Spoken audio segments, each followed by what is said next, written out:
What's up guys, welcome back to another episode of Collectionmas 2024.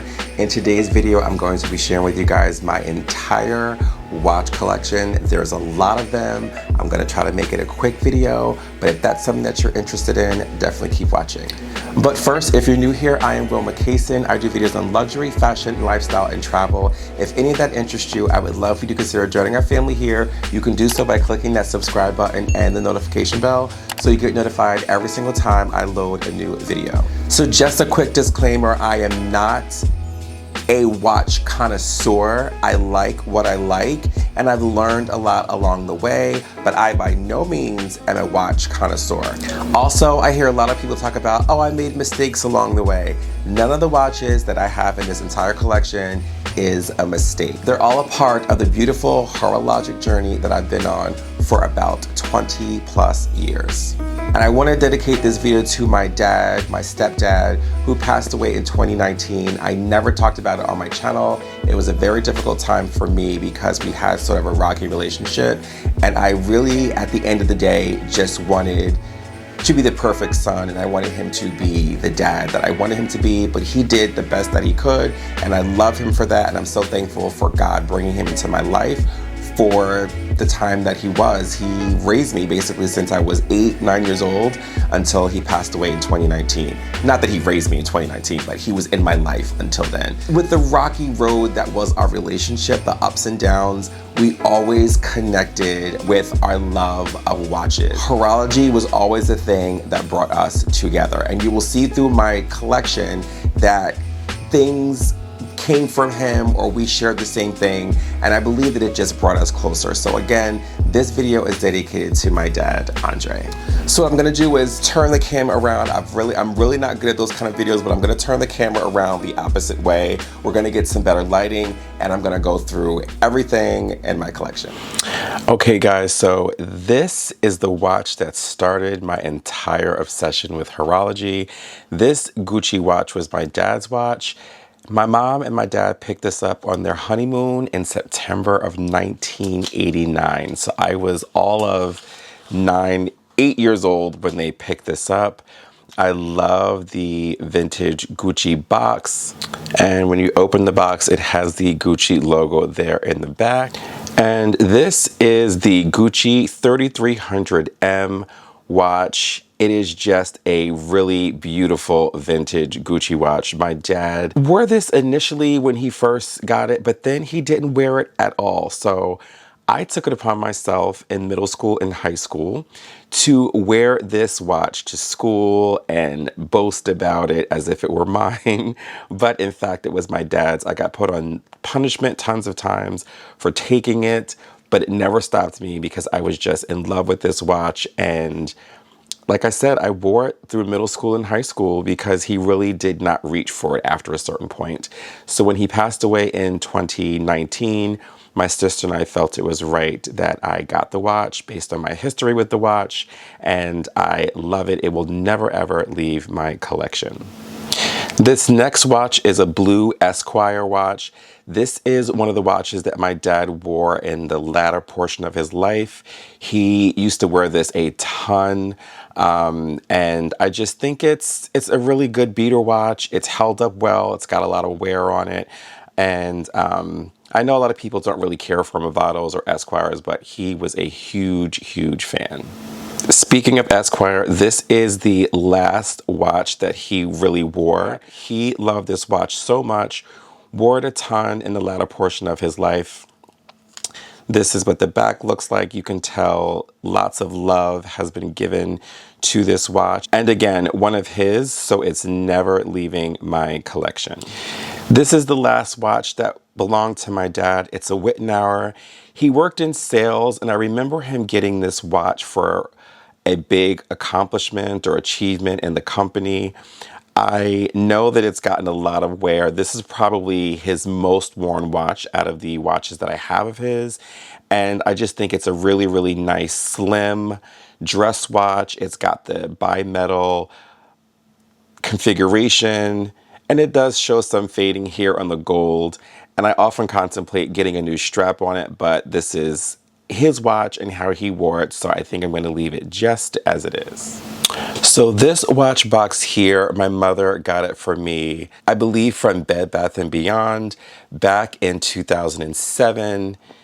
It just has this latch here. It's leather, very basic. Because it was a gift from my mom, I will never ever get rid of it. And it just houses some of my older watches, and I'll go through those really quickly right now. Also, this watch box has a little tray underneath it where you can store like other jewelry or straps or anything like that. So quickly, this watch here, this Michael Kors is a watch that my bro Tyrone gave me, my sister Yolanda's husband. I just happened to say to him, wow, that looks nice on your wrist one day. And he said, I want you to have it, man. And you guys know I'm very sentimental. When people gift me things, I will never, ever get rid of them. And you guys remember when the Michael Kors craze happened in like the early 2000s. Everybody was wearing them, and it's pretty chunky. It wears pretty thick, but I do love it. I love the white composition of it. The rubber strap is really, really nice. So thank you, Tyrone. This is just a Kenneth Cole watch, a beater watch, a random pickup. My dad and I had this thing where we were going to, if we were going to an event and if we forgot like a pocket square or a tie or something, or even a watch sometimes, there was a store called K&G, and we used to pop in there, really affordable pieces, and pick up accessories before we went out. We picked this one up. He got this for me. I forget where we were going. And it's just a really, really nice stainless steel Kenneth Cole watch, gray dial. Absolutely love it because of the sentimental value of picking it up with my dad. This is an Invicta 2875, I believe. My dad got this watch for me because he had the same one when I was an adult, and I loved it. I thought it was really, really nice, so he went and grabbed one for me also. Really, really nice silver dial, chronograph with the Roman numeral markers. It's a really, really nice watch. Wears well on the wrist. That's what the back of it looks like. And I love it. Moving on to these three watches here. These are the first watches that I bought for myself. I was obsessed with chronograph watches. I was obsessed with fossil watches for a minute in my late teens. So I picked these up. This first one is the green version. This has the green seconds hand. I think it's a really, really handsome watch. This is from the Fossil Blue collection. I have not been able to find any of these like on the pre-loved market, but I think that they're really, really good watches.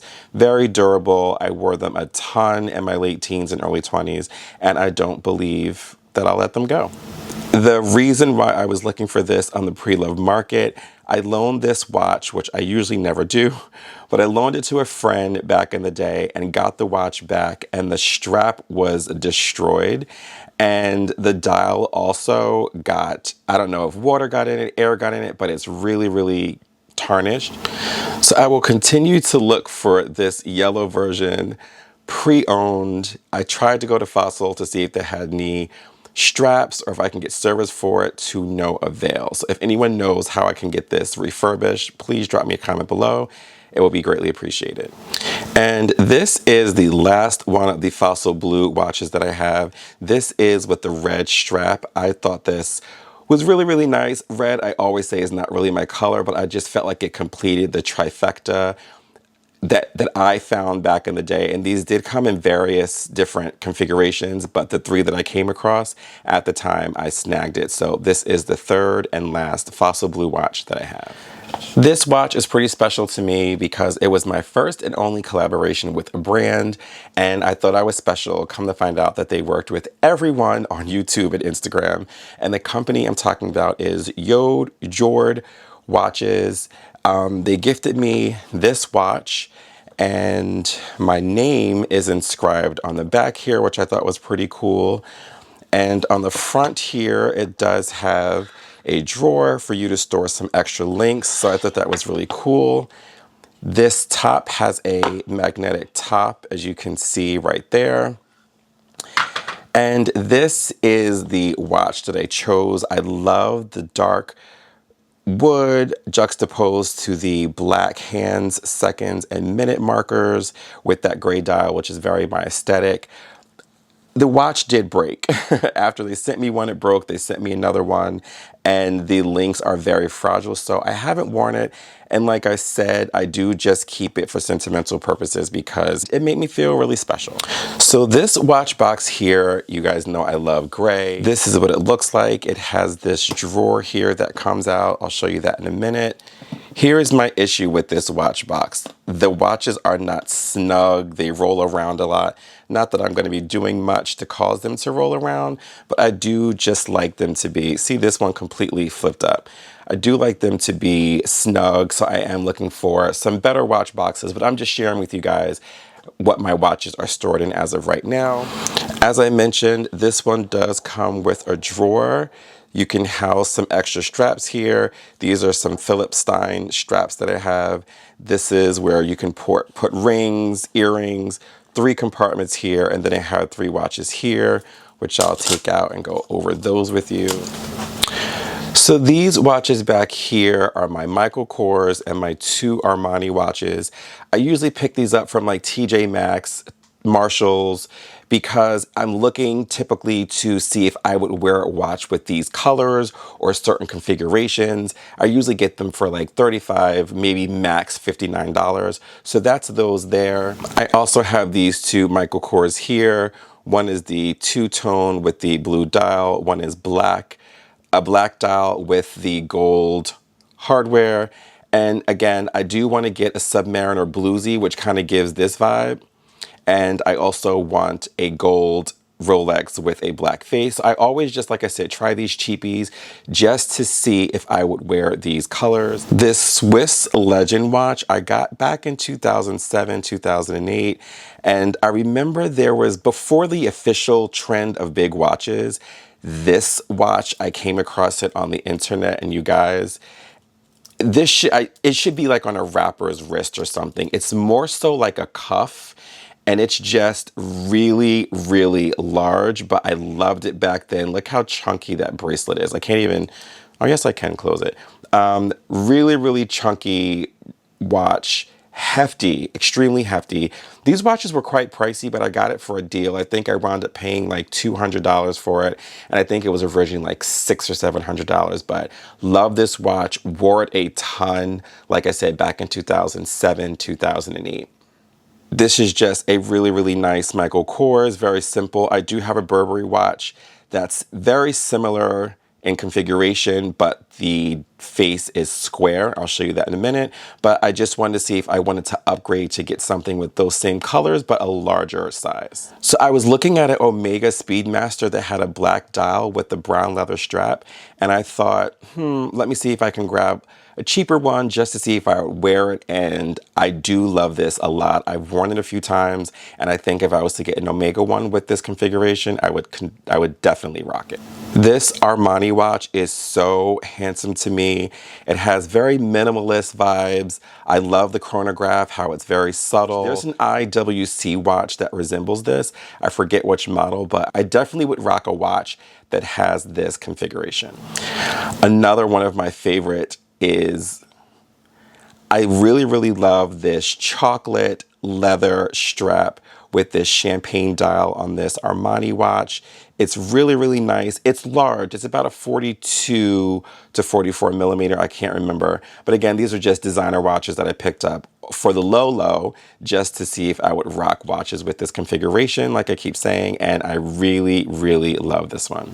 And last is this blue dial, blue strap, plain, simple Michael Kors watch that I just throw on randomly. I remember getting a Coach blue backpack, and it matched this, and I wore it a couple times and really, really loved it. This Movado Museum watch, sports edition, came out, I believe, in the early 2000s, mid 2000s, wore it a ton. Love this thing. I definitely had a heavy Movado phase, which you will see throughout this collection. But because I don't believe in making mistakes in watch collecting, I like what I like at the time that I like it, and I do actually still wear this from time to time. It's really, really comfortable to wear. I never wore it like doing any sort of activities, but it's a great everyday watch. Now, these 2 Phillips Stein watches are amongst my favorite watches in my entire watch collection.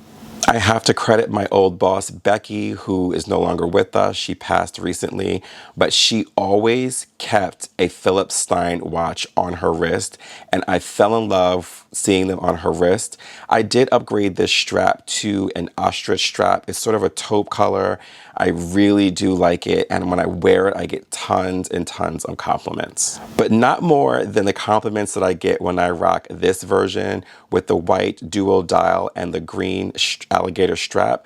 Both of these straps I did purchase, this one and the ostrich one, from Philip Stein's website, and they range from about, I believe, $95 to about $225, maybe $300. But really, really nice. I love this. Very comfortable. Get lots and lots of use out of it. One day on a trip to TJ Maxx, I came across this Lucien Piccard, and this is when the Chanel J12 came out, and I could not afford it back then. So I picked up this Lucien Piccard, and it's a limited edition that has diamonds. They're chips, nothing too crazy. It has a mother of pearl subdial that goes around there, and the ceramic face, and the ceramic and steel bracelet, which I think is really, really nice. Before I really got into watches, I wore this watch a ton, and when I pick it up now and wear it, I do still get loads and loads of compliments. This Citizen Echo Drive I got in 2010 from an ex for a Christmas gift, and at the time I was like, what do I look like wearing a Citizen watch? And let me tell you, at that time, it quickly became my daily beater. You guys can probably tell. I got tons and tons of use out of it. The unique quality about this watch is that it runs on solar power, so you never have to change the battery. Again, I got this in 2010, and I've never changed the battery, and it still ticks and keeps time really, really well. This watch is my Fendi Quadro watch. This is the only watch that my jeweler wants. He says that most of my watches, outside of some of the luxury ones that I'm going to get into later, he says that they're all crap, and I just have a ton of wasted space and money in my watch collection. But when I brought a few in to see if he would buy them, he definitely said I will buy none of them, but there was something special about this one. I love the bracelet on this. And the reason why I got this was because this kind of gave Cartier Santos vibes. The Roman numerals, the white dial. It's just a really, really beautiful watch. It wears very slim. It has the Fendi logo on the side there. And last in this watch box, this is my first watch ever. This watch came from my parents. When my dad was sick of me wearing his Gucci watch, I believe I was 16. It was Christmas when I was 16 years old, and my dad begged my mom to get me a nice watch. So they went ahead and gifted me this Coach watch. It's very similar to the Cartier Tank, which I wanted, and my parents said absolutely not. But I love it. Wore it a ton back in the day. I recently gave it a polish, and it looks really, really good. I think I'm going to get a new battery for it and throw it into the rotation. I did give into the hype, and I picked up 4 actually of the Omega and Swatch collaboration. The other 2 were at my mother's house. It's the Jupiter and the Mission to the Moon, but I did not get them for these videos. If I had pictures, I'll pop them in. But these are 2 that stay here with me. This is the Mission to Pluto. I did swap out the straps on both of these to these rubber straps that I picked up from Amazon. I thought that I was going to really wear these watches, but to me, they're just a toy. It's a novelty piece from a collaboration of 2 really, really great brands. And this is the Mission to Mercury with this rubber black strap that I picked up, like I said, from Amazon. I love the gray dial, but they feel a little bit cheap. They are cheap. It's just something fun, and I'm glad that I was able to get my hands on 4 of them. Moving on to this watch box, I was gifted this one and this one here by my mother. They're from Nordstrom, but let's hop into what's in this watch box. So as I mentioned, like that Michael Kors that had the gray dial with the light tan strap, this is my Burberry watch. I picked this up years ago. I love how it has the Burberry check there on the sides, and it has the B on the side. And it also has, if you can see, it's very subtle. The check is on the face of the watch with these polished Roman numerals. Wore this watch a ton back in the mid 2000s, early 2000s. In some weird way, this sort of gives like the modern day Santos vibes meets the Tank. I don't know, maybe I'm going crazy. Let me know what you think in the comment section below. This watch here is one of my all-time favorite watches. If you guys remember back in the early 2000s, late 90s, rappers and all the ballers, I have to say ballers because that was the word back then, they were wearing technomarine, aquamarine watches. And I remember coming across this TechnoMaster watch, this red with this red strap and this black piping, which I thought was so nice. My sister Lauren and I remember after church going into some jewelry store. I'm pretty sure we were between 17 and 19 years old. Pick this up and let me tell you, even if I throw it on today just for fashion purposes, the compliments that I get on this watch are insane. To me, it always just reminded me of like a Ferrari or a really nice red sports car. And I know a lot of times people do liken watches to sports cars. I really love the shiny polished bezel. And now that I'm looking at it, it kind of gives Transformer vibes. I said like a car, like a fancy car, but it's really giving Transformer vibes. One of the hand markers in the inside fell off and it's just dangling around. And I'm pretty sure that I can't get this fixed. But again, it reminds me of a time when I was young and just really loving watches and grabbing whatever I like. I'm gonna hop over here to this really beautiful blue Officina del Tempo watch that I got from my friend Gina. I wanna say this was like my 23rd, 22nd birthday gift from her. It really is very reminiscent of like the Frank Mueller watches with the exaggerated numbers on it. The bezel is really nice and smoothly polished. This is the back of the watch. It does have a double deployant buckle there. Beautifully made watch. And after falling in love with that previous Officina del Tempo watch, I found this one with this beautiful brown strap. Absolutely love it. It also has that same very Frank Mueller but skeleton numbers on it, 2 subdials, probably one of my top 5 most worn watches in my collection over the years. I wear a lot of brown shoes and I wore this a ton. Still to this day, get loads and loads of compliments on this watch. This chocolate brown Hugo Boss that gives complete Cartier tank vibes. I got this from my dad on a TJ Maxx, or I believe it was TJ Maxx or Marshall's run. It was Christmas time, we were doing some shopping. I looked in the watch case, saw this, and he was like, grab it, it's yours if you want it. And because of that, I will never get rid of it. I love the polished brinkards on the side, so nice. Moving on to this Donna Karan watch. I was a big Donna Karan, DKNY fan back in the early 2000s.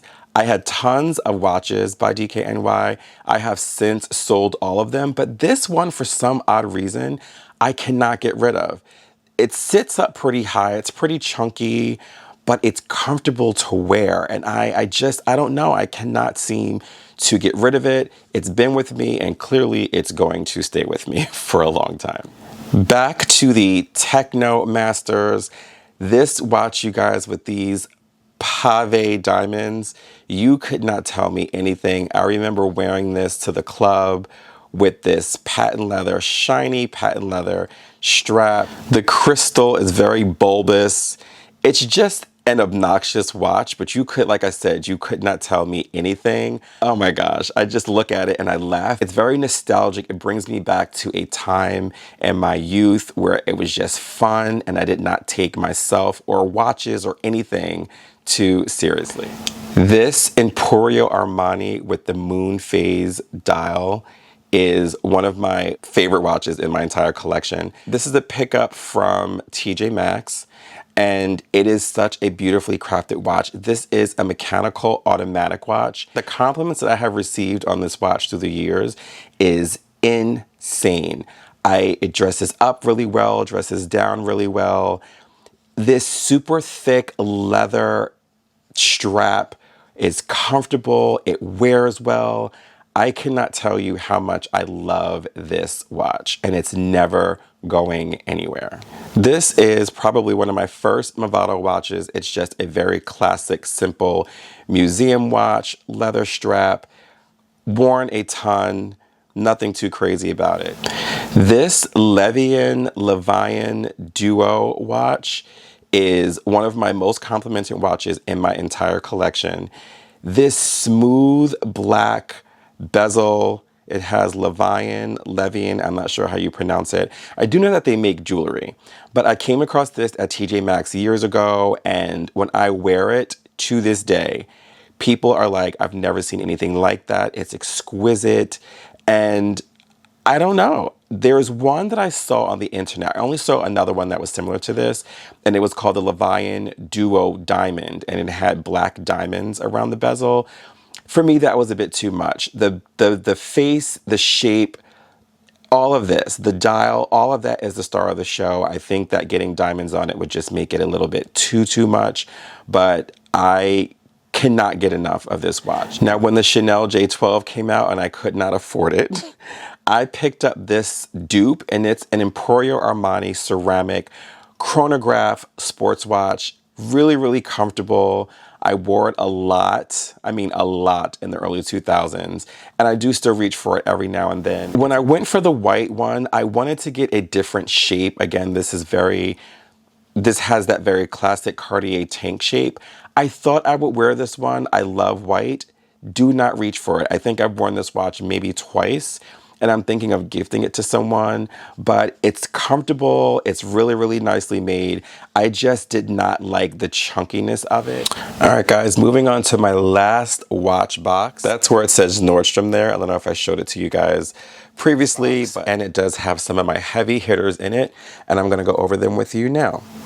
These are my first big boy watches. These are both Rolex Datejust 36 millimeters. One is in the stainless steel and white gold, and the other one is in the stainless steel and 18 karat yellow gold. I love this watch so much. This is probably my most worn out of the two. It has the fluted bezel, Jubilee bracelet. I recently just had that cleaned up. I had these sent out for service.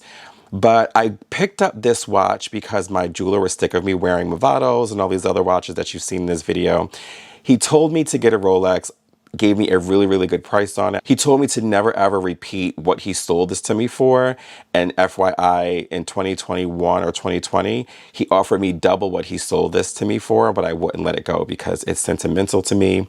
But these did not come configured like this. I believe this one has sort of that railroad bezel, and it had a blue dial with Roman numerals as the markers. I said I really wasn't a fan of that, so he upgraded it for me and gave me this silver dial with the round cut diamonds, and let me tell you, this watch definitely is a stunner. He also upgraded me on this watch. I forget what the dial was on this, but he gave me this beautiful mother of pearl dial. Sometimes you can't really see it, but if you catch it in the right light, it's just really beautiful to look at.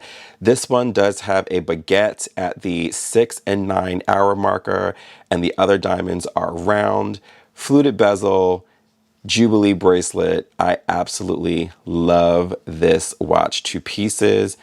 And again, for sentimental purposes, it's never ever leaving my collection. This watch here is my Cartier Pasha. I recently just upgraded it to this gray strap that matches the gray dial perfectly. A lot of people think that it makes the watch a bit feminine. I don't think so at all. I think that it just gives the watch a very cool, refreshing look to it. I did pick this strap up from Cartier. This does typically come with a black strap, and this model is the Millennium Edition, and what makes this one extra special is because the bezel is made out of platinum. But I love this watch. I love that it has the looms on the markers, the hour and minute markers, and it also has these looms around the edge there. This is just another Movado museum watch. This is the junior size. I think it was called the Juro. Got it years ago. It was from a time in my life where I was heavily into Movado. Moving on to the watch that I always contemplate on getting rid of, and this is the Pasha Sea Timer. You guys, this is a very thick watch. It's heavy. It sits up high. I got this because I was interested in getting a Rolex Submariner in black, and when I came across this, it was more easily accessible, and I grabbed it. But for some strange reason, I'm not the biggest fan of it. I keep it because it's a nice watch, but I really am thinking about selling this. along with another one, which I'll show you next, to upgrade to something better. And the watch I'm talking about is the Cartier Must 21. I'm not sure if you guys know, but the Cartier Must line was a big marketing campaign that was launched, I believe, in the 70s probably, or maybe the 80s. And it was to get people into Cartier. And the tagline was must have Cartier. So basically it was a lot of entry-level pieces. This was from the Must line. This beautiful watch is made of rubber and stainless steel. It does have the double deployment clasp in the back. It's really, really comfortable. This is a quartz watch. I do not really reach for this anymore, but I do love it. But I feel like it needs to move to greener pastures.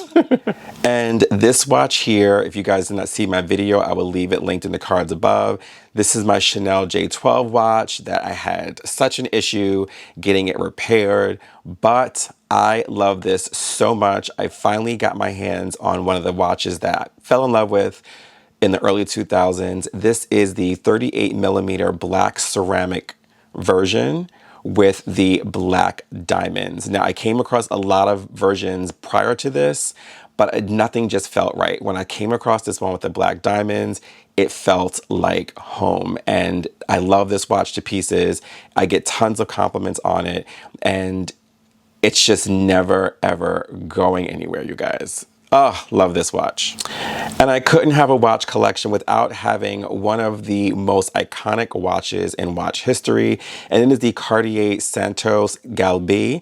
This is a model that came out in the late 90s or early to mid 2000s. The Galbi came out. There's been so many iterations of the Cartier Santos.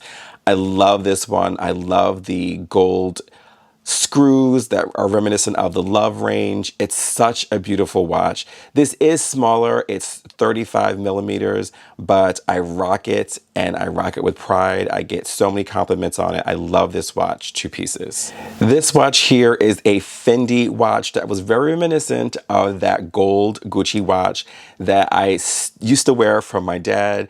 I was on a shopping trip with him, and we came across this. He told me to get it. He got it for me. I believe this was about $200 or so.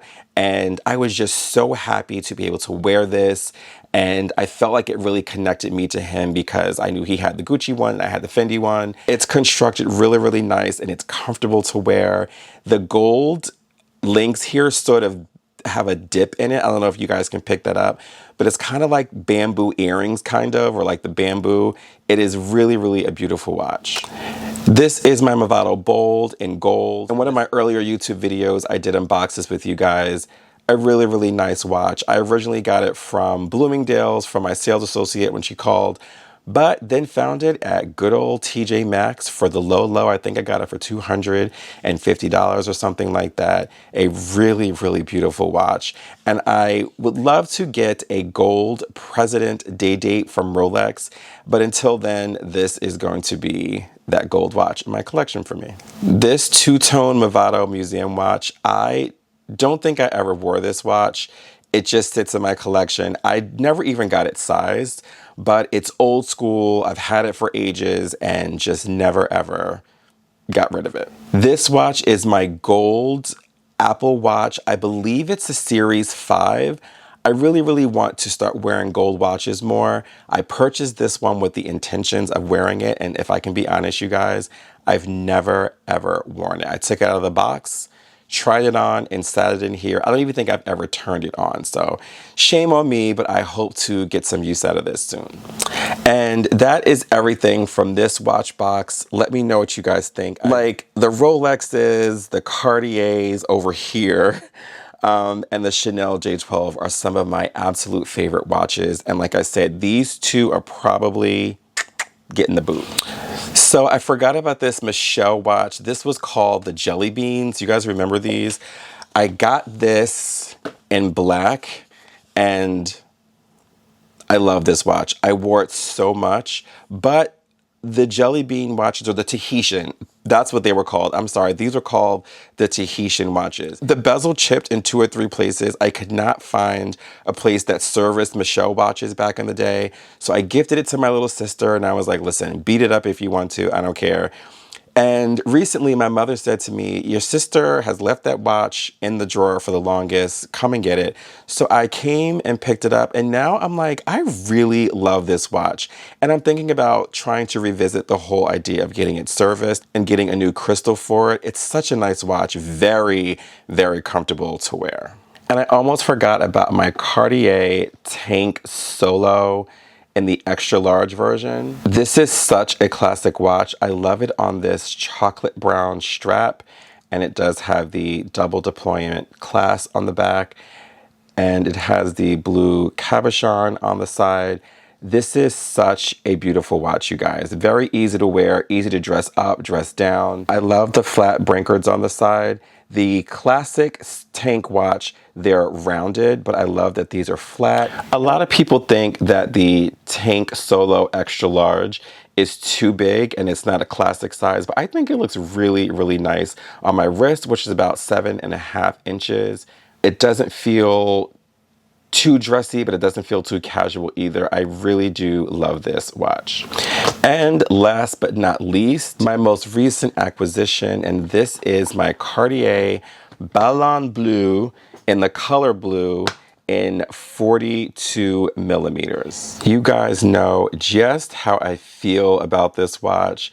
I love the sunburst, the guilloche dial. I love the polished Roman numerals on the dial, double deployment clasp in the back. A lot of gentlemen really do frown upon this watch and think it's a lady's watch. I could possibly see one feeling like the smaller versions of this watch are feminine, but at 42 millimeters, I just don't see this watch being a lady's watch or a feminine watch. I think possibly because of the beveled, very pebble-like shape of the case, people think that it's feminine, but it is not at all. This is a stunning watch, and I am really, really thankful to have it. And how can I forget my daily beater? This is my Apple Watch series. I don't even remember what series, possibly 4. My mother got this for me in October of 2019. I'll never forget, it was the week that my dad passed away. My mother gifted this to me, and I love this watch so much. I have not upgraded. Like I said, I have the gold one and I just won't upgrade. I won't wear it, but this is my favorite. I do have it currently on this black rubber strap that I got from Apple. I do own a navy strap and a white strap, but it's just a very simple everyday watch that I love. And until it breaks down, I'm going to keep wearing it. Whew, so we got through it, guys. We made it through my entire watch collection, except for, like I said, the Omega Speedmaster watches that are at my mother's house. And I also forgot that I do have a Cartier Roadster, which is getting serviced right now, and I probably should have talked about it, but basically if I have any clips of me wearing it or any clips in my phone, I'll pop it in. It's basically a 37 millimeter Cartier Roadster, one of my favorite watches. Maybe I'll just do a separate video on that and how much I love the Roadster, because I don't think that it gets enough play in this watch world. But yes, thank you guys so much for watching this video. Thank you guys for sticking through it. If you made it this far, let me know what your favorite watch is in my collection. And again, these state of the collection videos are very intimidating to me because the watch community, it's a very big, very niche community, and they know their stuff. I know a little bit, but for me, it's more so about the beautiful journey rather than the technicalities of each watch. So thanks again so much for watching, you guys. I hope that your holidays are going well, and I'll see you in my next video. Bye, guys.